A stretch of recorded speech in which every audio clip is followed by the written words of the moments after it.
আসসালামু আলাইকুম viewers, welcome back to my channel শখের এগ্রো। আপনারা সবাই কেমন আছেন? আশা করছি আল্লাহর রহমতে সবাই ভালো আছেন।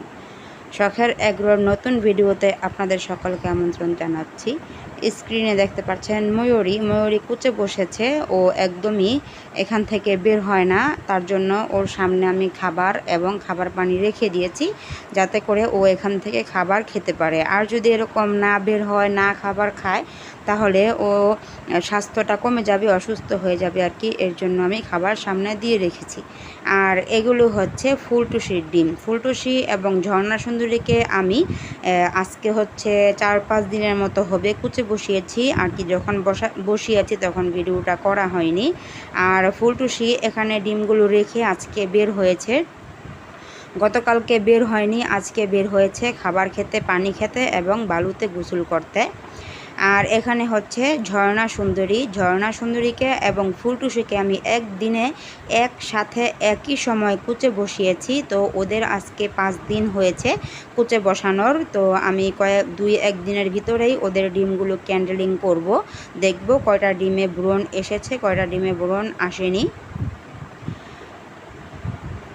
আর এখানে হচ্ছে পাহাড়ি বাচ্চাগুলো, আমি বাচ্চাগুলোকে খাঁচায় রেখে ওদের মাকে বাহিরে বের করে দিয়েছি একটু বালু শরীরে নেওয়ার জন্য। আর বাহিরে দিয়ে আমি ধান, ভুট্টা ভাঙ্গা খেতে দিয়েছি, কেননা স্টার্টার ফিড তো ছোটো বাচ্চাদের খাবার। তো বড় মুরগি স্টার্টার ফিড খেলে ওর তো আর পেট ভরবে না, এর জন্য ওকে বের করে দিয়ে ধান, ভুট্টা ভাঙ্গা খেতে দিয়েছি।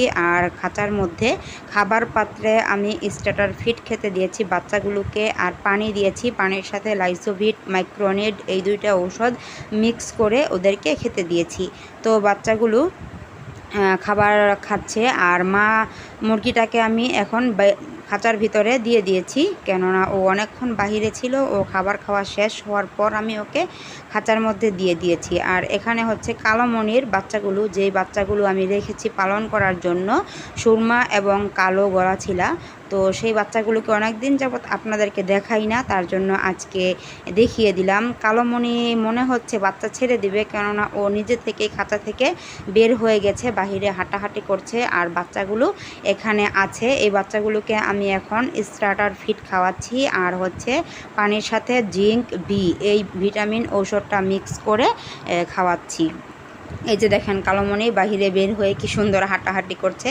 ও মনে হচ্ছে বাচ্চা ছেড়ে দিবে, কিন্তু এখনও কিন্তু ছাড়েনি। আজকে হঠাৎ করে দেখলাম খাঁচা খুলে যখন খাবার দিতে গেছি, তখন ও নিজে থেকেই বের হয়ে গেল। এর জন্য আমি আর ধরে খাঁচায় দেইনি। আর মালা সুন্দরী আর বেনি সুন্দরী দেখেন হাঁটাহাঁটি করছে। সবগুলো মুরগি বাহিরে ছেড়ে দেওয়া আছে, শুধু সাদা সুন্দরী, তারপর হচ্ছে সাদা পরি, ওরা রাজাবাবুর সাথে খাঁচায় আটকানো, কেননা ওরা ওম হয়ে গেছে। ওদের ওম ছোটানোর জন্য আমি খাঁচাতে আটকিয়ে দিয়েছি। আর হচ্ছে ফুলটুসি যে ডিম রেখে বের হয়েছে, দেখেন ও কি করছে, বালুর ভিতরে একদম চলে গেছে। বালু খুঁড়তে খুঁড়তে দেখেন শরীর দিয়ে বালুকে কীভাবে নাড়াচাড়া করছে। তো ও কত 2 দিন ডিম রেখে বের হয়নি, আজকে বের হয়েছে। তো বালুতে গোসল করছে, বালু দিয়ে আছড়াআছড়ি করছে, দেখতেই পাচ্ছেন। তো ওর সময় হলে ও আবার ঠিক ডিমের উপর গিয়ে বসে যাবে। তো ডিমগুলো আমি ক্যান্ডেলিং করে অবশ্যই আপনাদের সাথে শেয়ার করব। আপনারা জানেন 2টা মুরগিকে আমি কুচে বসিয়েছি একদিনে। ওদেরকে আমি একটা বাচ্চাগুলো সব একটা মুরগির নিচে দিয়ে দিব, আর একটা মুরগিকে আমি আলাদা করে ফেলবো বাচ্চা থেকে। তো আজকের ভিডিওটা এখানে শেষ করছি। সবাই ভালো থাকবেন, সুস্থ থাকবেন। আসসালামু আলাইকুম ওয়া রাহমাতুল্লাহি।